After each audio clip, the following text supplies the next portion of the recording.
In this video, we'll be taking a look at 4 NBA games happening on February 8, 2026, and providing you with free team picks and total picks for each one of those games, so 8 picks in total. Welcome back to Cash Out Sports. Let's dive right into it. Oh, and don't forget to subscribe and to click the bell icon to get notified as soon as these videos get released, so that you have more time to plan out your bets as we provide these videos on a daily basis. I can guarantee that you'll have all the important information that you'll need on these 4 NBA games after fully watching this video.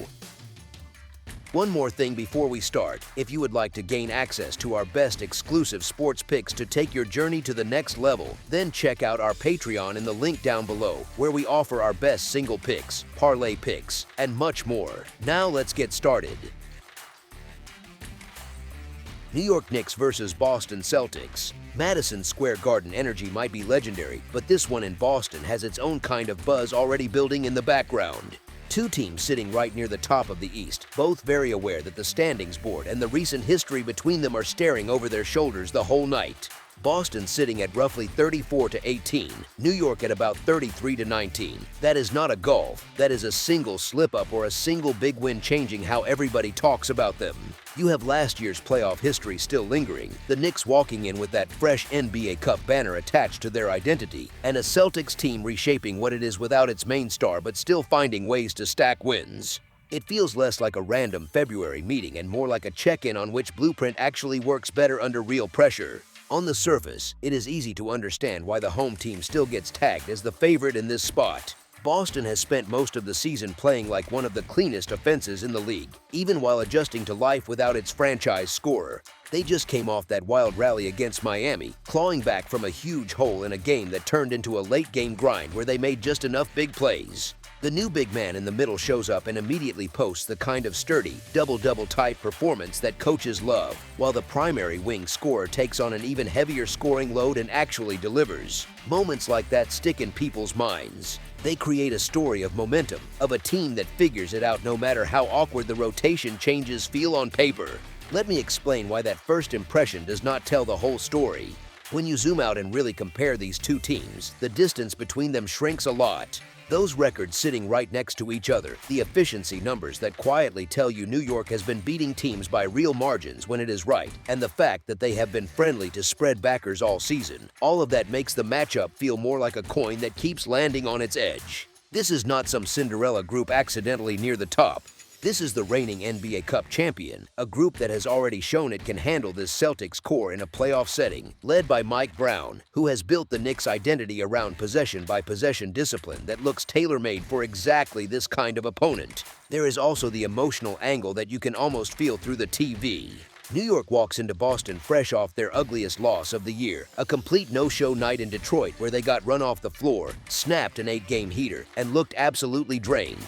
Their lead guard had just fought through a double overtime marathon earlier that week, and you could see the legs go a little bit, which happens more than fans like to admit. Losses like that either send a team into a mini spiral or they snap everyone back into focus in a hurry. With Brown in charge and the way this roster has already responded to adversity earlier in the season, it feels much more like the latter, like the kind of game that gets replayed on tablets and in film rooms all weekend with phrases like measuring stick and how real are we being thrown around a lot. And Detroit on one night followed by Boston on the next big stage is exactly the kind of back-to-back road challenge that can either harden a contender or expose a pretender. Boston, on the other hand, is not exactly strolling in with fresh legs and a locked-in rotation. They have run through a rugged stretch of schedule recently, including stops in Texas, then that emotional comeback against Miami where the starters had to empty the energy tank.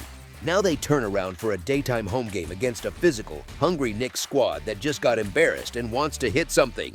The roster itself is still in motion, with their main star still watching from the sideline while he rehabs a serious injury, the new center being worked in, and their top wing scorer juggling monster usage with nagging lower body issues that keep popping up on the report. That kind of uncertainty does not always show up in the final score, but it does creep into the small details that matter for covering a number, like late-game execution, foul trouble management, and how deep the coach really trusts the bench. The Knicks' style also helps them travel.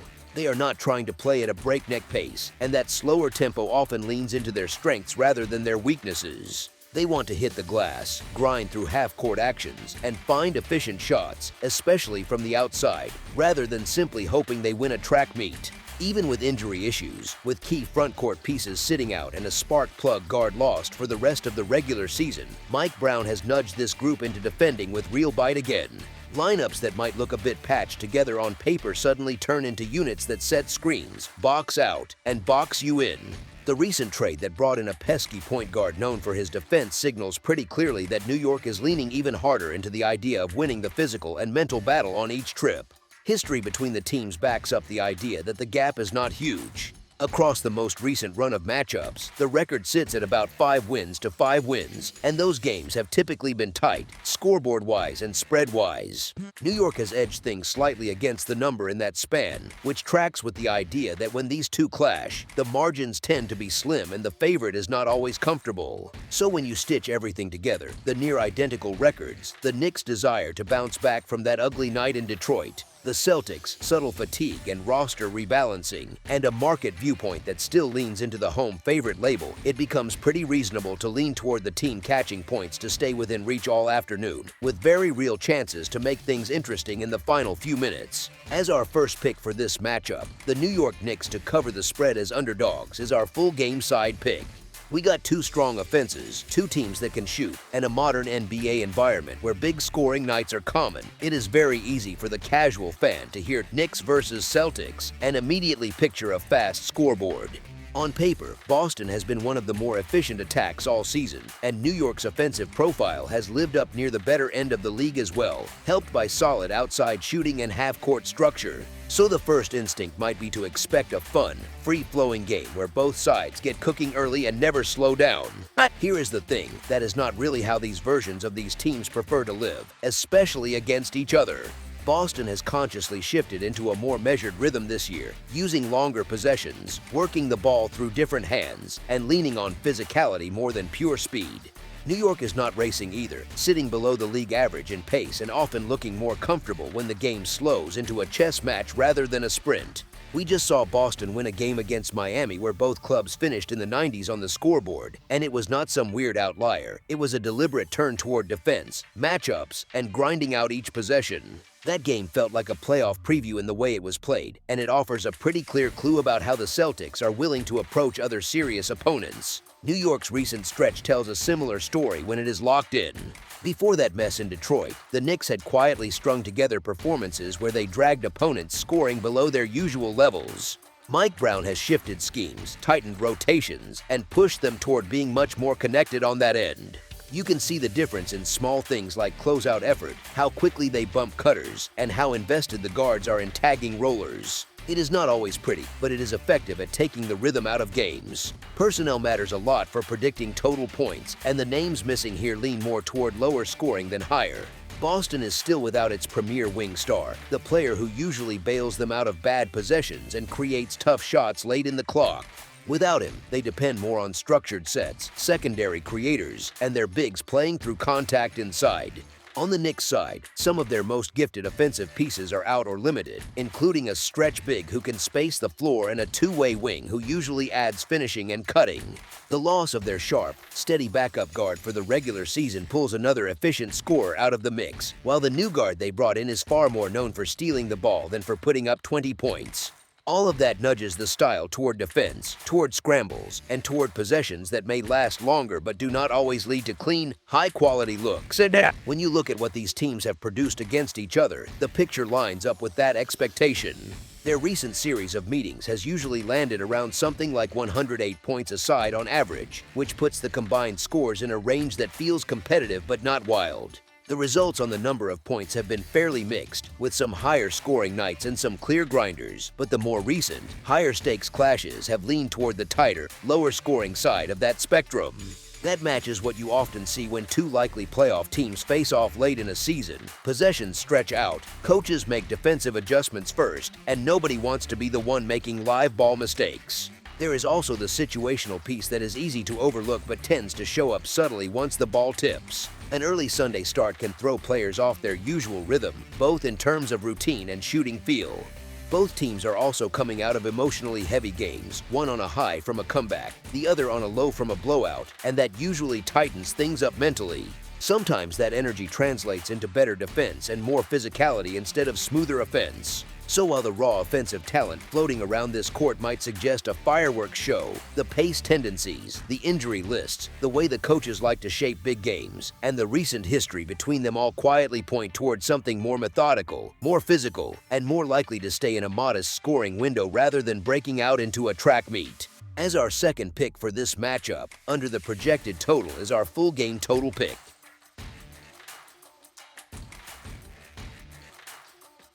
Miami Heat versus Washington Wizards. The Miami Heat head into Capital One Arena on Sunday afternoon to face the Washington Wizards in a matchup that feels more about spot and situation than star power on the floor. Miami just dropped games to the Hawks and Celtics, and they have the Jazz on deck, so this stretch has not exactly been smooth sailing for them. They have lost 3 of their last 4 games, and you can feel a little frustration building with how they keep letting chances slip.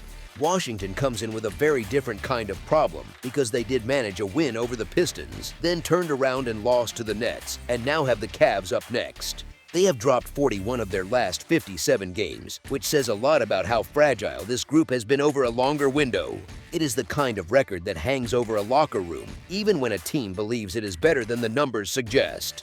Miami is still without Tyler Herro and Pelle Larsson, and Norman Powell has been listed as questionable, so the backcourt is not completely settled. On the Wizards side, they have already ruled out Anthony Davis, D'Angelo Russell, Tree Johnson, and Bilal Coulibaly, which strips away a big chunk of their top-end talent on paper. After the trade deadline, the Wizards roster actually looks more interesting than their record, but the issue is that most of the guys who would lift the ceiling are hurt and watching in street clothes.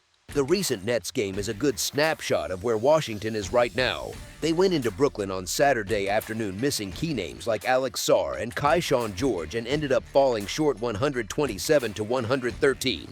Now they have to turn around, travel in from New York, and play again with 0 days of rest, which is never ideal, especially for a team that already struggles to close games.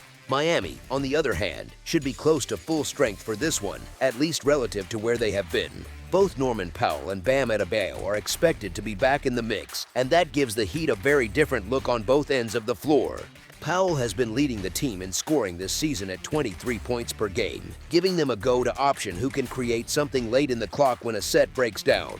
Adebayo adds 18.1 points and 9.8 rebounds per game, and his presence in the middle changes how confident Miami can be in their half-court defense and on the glass. For Washington, the plan on offense tilts heavily toward Bub Carrington and Justin Champagnie with all the injuries stacking up.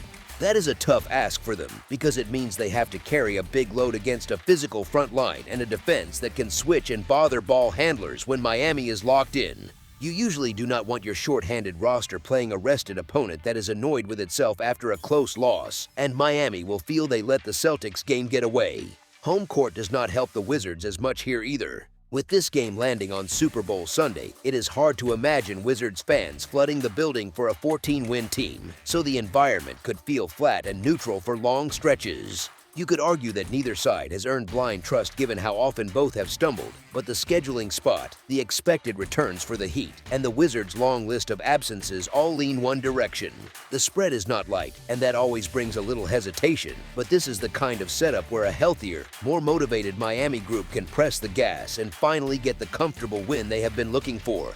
As our first pick for this matchup, the Miami Heat to win and cover the spread as favorites is our full game side pick. Miami is averaging 119.5 points on 46.3% shooting from the field, which shows that even with injuries, they can put up numbers when the ball is moving. They are hitting 36% of their shots from beyond the arc and 79% at the free throw line, and those are solid markers for a team that can punish mistakes and live at the stripe when defenses get lazy. They also allow 117.6 points on 46% shooting and are giving up just 34.9% from deep while grabbing 46.5 rebounds per game.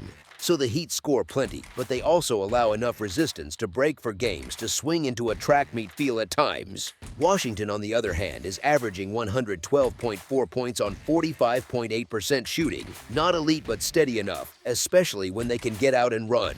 They are knocking down 35.6% from 3 and 77.1% from the line, which keeps them in range when they start trading possessions instead of grinding possessions. Defensively, they are giving up 122.7 points on 47.7% shooting and allowing 36.3% from beyond the arc, while pulling down 43.6 rebounds per game.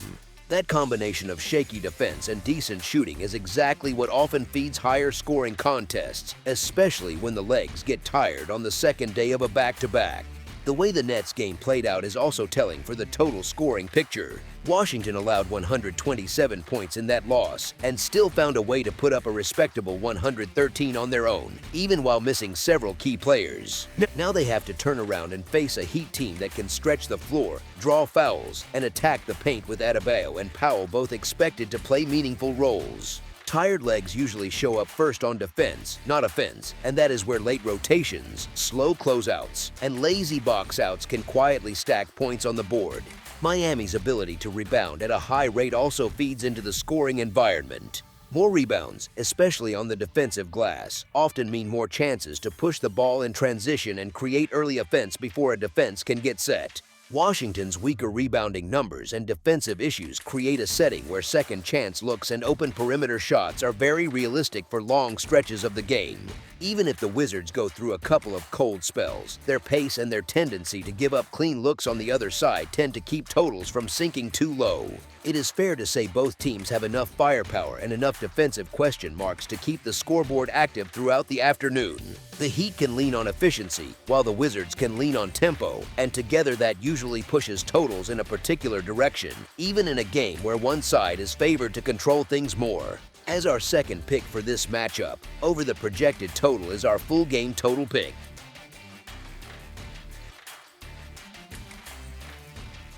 Indiana Pacers versus Toronto Raptors. The Indiana Pacers head into Scotiabank Arena on Sunday to face the Toronto Raptors in a matchup where the context around each team matters almost as much as the names on the jerseys. The Pacers are coming off losses to the Bucks and the Jazz, and with the Knicks up next, this stretch feels a bit rough for them mentally and physically. They have dropped 7 of their last 10 games, and that kind of slide can quietly chip away at confidence, especially on the road. Toronto is walking in with a more positive vibe. The Raptors just lost to the Timberwolves but bounced back by beating the Bulls, and they see the Pistons after this, which is a pretty manageable run compared to what Indiana is staring at. They have won 14 of their last 23 games, which is a strong sign that their current form is not a fluke but more of a steady climb. Injuries shape a lot of what this game might look like. The Pacers are still without Tyrese Halliburton, Ivica Zubac, and Kobe Brown, which keeps taking pieces out of their structure on both ends. Aaron Nesmith is listed as questionable, and when you are already short, one more absence or even a limited player can really twist your rotations. On the Raptors side, there is some uncertainty too, with Jakob Poeltl and Emmanuel quickly both listed as questionable, and their status will matter for interior defense and offensive rhythm. Recent history between these two teams leans clearly to Toronto. They have already met 3 times this season, and the Raptors have taken all 3, which naturally gives them some confidence in the matchup. 2 of those wins came by double-digit margins, including a 14-point win on the road less than a month ago, and that sort of recent memory sticks in a coaching staff's mind when drawing up a game plan. Indiana's dip in form is not just bad luck. They have gone cold and are coming off back-to-back losses to 2 slumping teams in the Jazz and the Bucks, which makes those defeats feel heavier than normal. When a team is struggling and still cannot capitalize on opponents who are also wobbling, it often hints at deeper issues with consistency, effort, or just belief in what they are running. Road struggles are another big part of this story.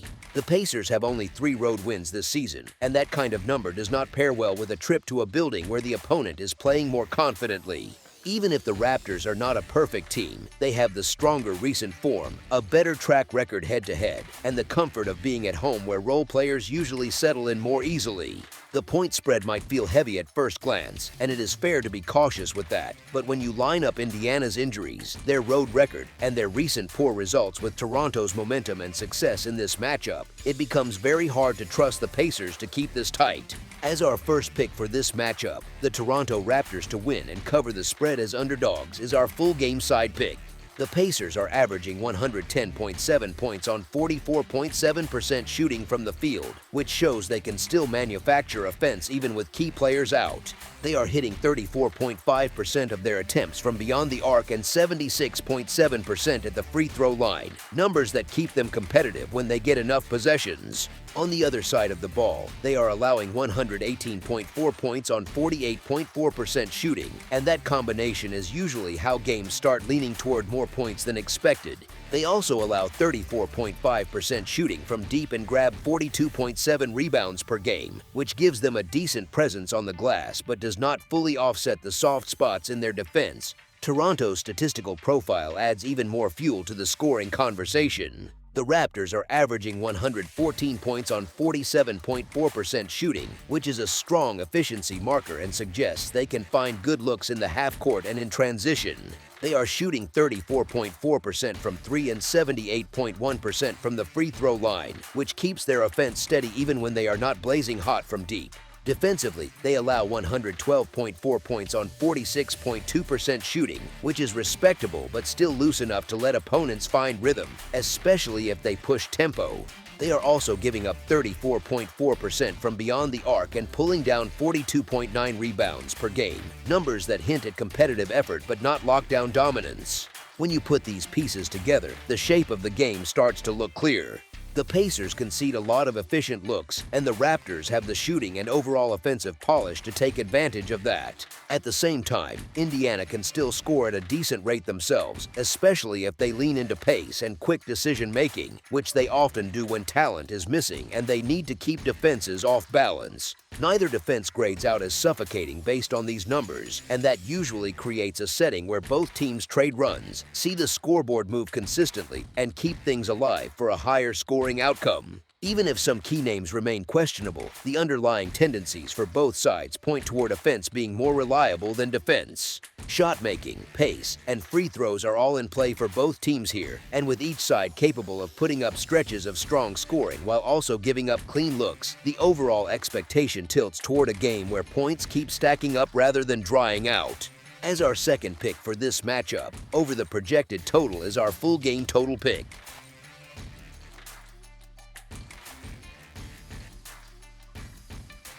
Los Angeles Clippers versus Minnesota Timberwolves. The Los Angeles Clippers roll into Target Center on Sunday to face the Minnesota Timberwolves in a game that looks a lot trickier on the spread than it does on paper. The Clippers just lost to the Cavs, bounced back with a win over the Kings, and have the Rockets coming up next, so they are right in the middle of a busy stretch. Even so, they have still won 18 of their last 24 games, and that kind of heater usually builds a quiet belief that they can hang with anyone, even when shorthanded. Minnesota is in a pretty solid groove too. The Timberwolves beat the Raptors, then slipped up against the Pelicans, and now line up the Hawks after this one. They have taken 5 of their last 7 games, which keeps the general mood upbeat in that locker room even if the performances are not always clean. Injuries and depth really color this matchup.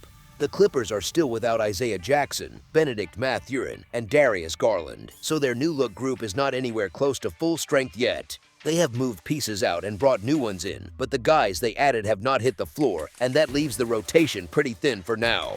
On the Timberwolves' side, they are watching Julian Phillips as questionable, a small note compared to the Clippers' situation, but still something that could tweak their wing minutes.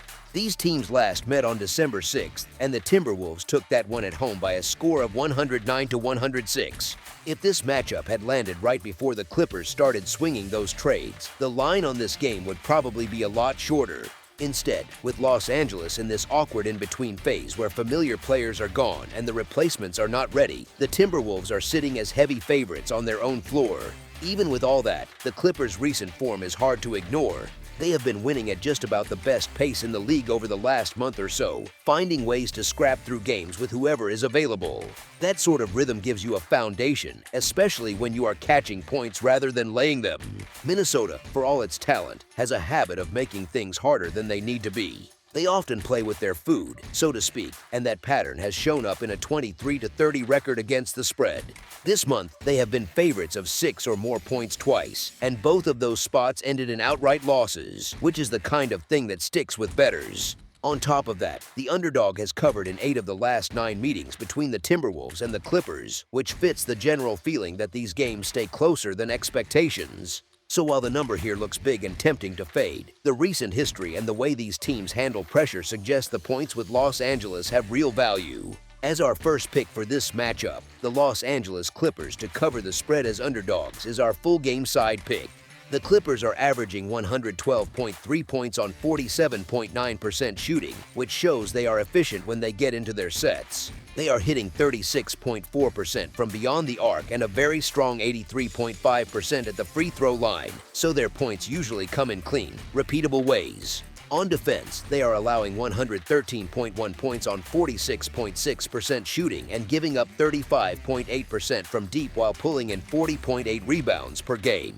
That mix suggests a team that can steady games rather than turn everything into a frantic shootout, especially when bench depth is limited and minutes are heavier on the starters. Minnesota's numbers tell a slightly different story but still support a modest scoring expectation. The Timberwolves are averaging 119.5 points on 48.1% shooting, which is very strong on the surface. They are connecting on 37.6% from 3 and 74.8% from the line, which gives them enough spacing and scoring variety to put runs together. Defensively, they are allowing 114.8 points on 46.3% shooting and 35.7% from beyond the arc, while grabbing 45 rebounds per game. The rebounding edge hints at fewer extra chances for opponents, and that matters when you are looking at how many total possessions a game might realistically feature. The context around this matchup nudges things further toward a lower scoring script. The Clippers being thin after trades means their coaching staff has every reason to slow things down a bit, manage legs, and lean into half-court possessions instead of a track meet. Fewer reliable bodies often leads to a more methodical tempo, more deliberate offensive sets, and a focus on grinding down clock rather than racing up and down the floor. For Minnesota, facing a short-handed opponent at home can sometimes bring a slightly casual approach, and that can show up as sloppy offense or long stretches where they settle for tougher shots. Those stretches tend to drag down the overall scoring, even if there are brief bursts of high-level shot-making from either side. Both teams have enough offensive talent to score in bunches, but when you layer in efficiency, pace, and the likely desire to avoid chaotic basketball from the thinner side, the overall shape of the game leans more toward control than chaos. Missed threes, stronger rebounding numbers, and fewer transition chances can quietly keep a lid on the final combined total, even if the individual stars have their moments. As our second pick for this matchup, under the projected total is our full game total pick. That's all for now, so if you have any other games you would like reviewed, then leave a comment down below with the game you would like analyzed, subscribe to our channel, leave a like on this video, and we'll get to it as soon as we possibly can. We would also love to hear your opinion on the picks presented to you in this video, whether you agree or disagree with them, so leave a comment down below and do let us know.